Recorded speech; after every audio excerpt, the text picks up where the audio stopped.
So we spent some dreadful years in the ghetto. We didn't know where my father was. He had disappeared. He went out and never came back. Somehow the only thing that kept us from despairing was hope. We were absolutely convinced for a long time that the war couldn't last long. The Allies are definitely going to defeat the Nazis very soon. So, you know.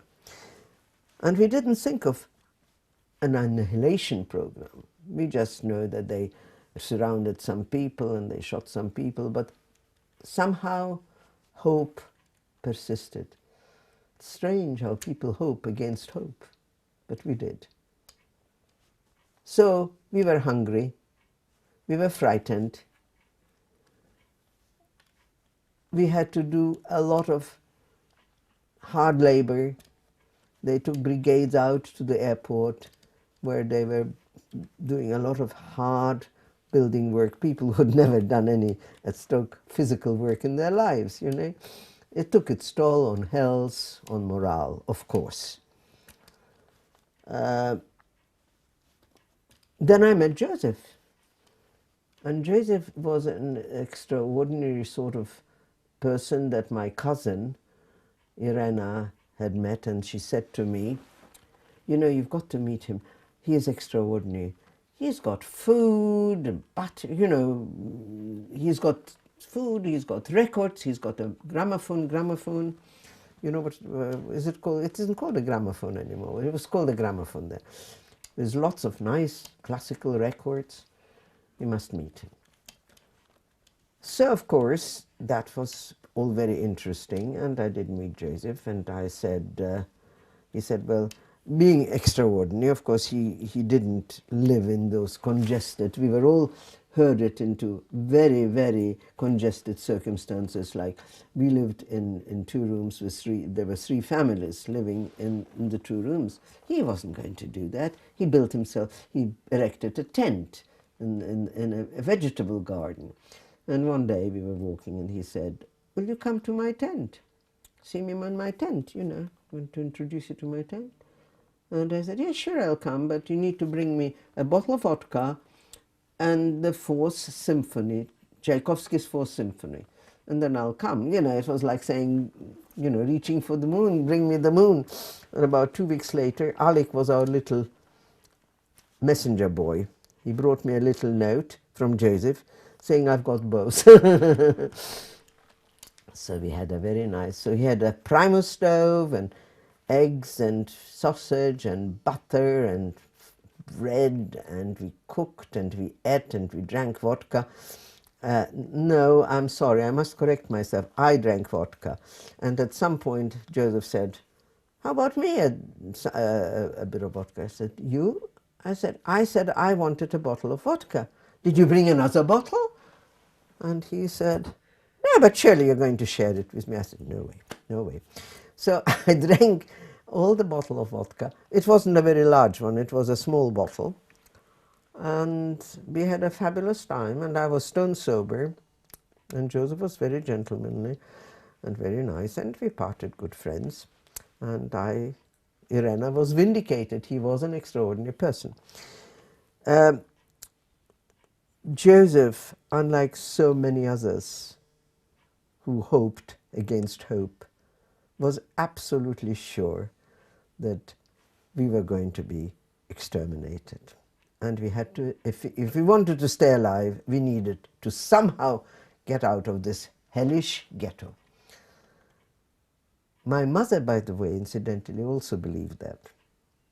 But there were some people who used to say to me and your mother is destructive. I said, why is she destructive?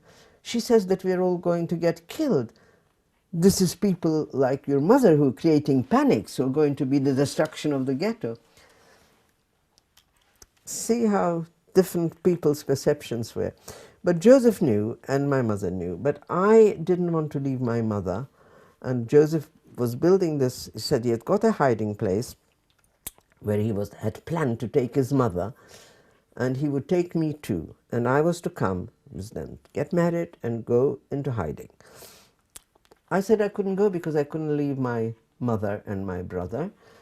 And I eventually, with a friend whom I worked with, Hannah Bravo, she helped me in the way that she had a friend who was Macanavicius, and she went out to him and took Alec, and he agreed to keep Alec. So that was one obstacle, but there was still my mother. So, you know, Alec, who was blonde and blue-eyed and was actually even not circumcised, was less of a risk than many another child could have been.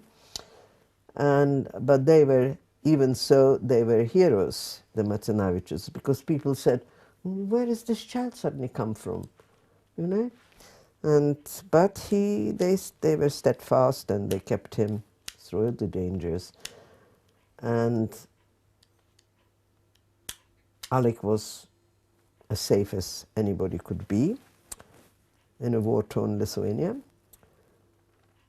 My mother, Joseph, as you know from later years, is the best salesman in the world that I have ever met. And Joseph went around everyone that he knew was in contact with me, trying to sell the idea that I should marry him and go out. And eventually, of course, he got round my mother. And my mother laid into me and she said, look, what good are you going to be staying in the ghetto and perishing with me? If you get out into hiding, you might be able to find me a place, to find me some documents. So eventually, we went out. I decided that that was the sensible thing to do. I was persuaded. We went and got married. Well, it wasn't sort of a white wedding or anything, but we went to the ghetto registry office. We got registered, and and Joseph got another little bottle of vodka. There was my friend Lika and her boyfriend, who were the two witnesses. And we were going to go back to the loft of the place we lived in and drink the vodka. I said to Joseph, give me the vodka, I will prepare a bit of something to eat with it. He said, no way. You? How can I trust you with a bottle of vodka? It won't be there when we need it. So he hid it from me. And when we went to the loft, guess what? It had been stolen. There was no vodka. So we had a vodka-less wedding. And soon after that, I went with the labor slave brigade that Joseph worked with, and never came back. We went up to the loft, his mother and he, and we stayed there for about 9 months in hiding.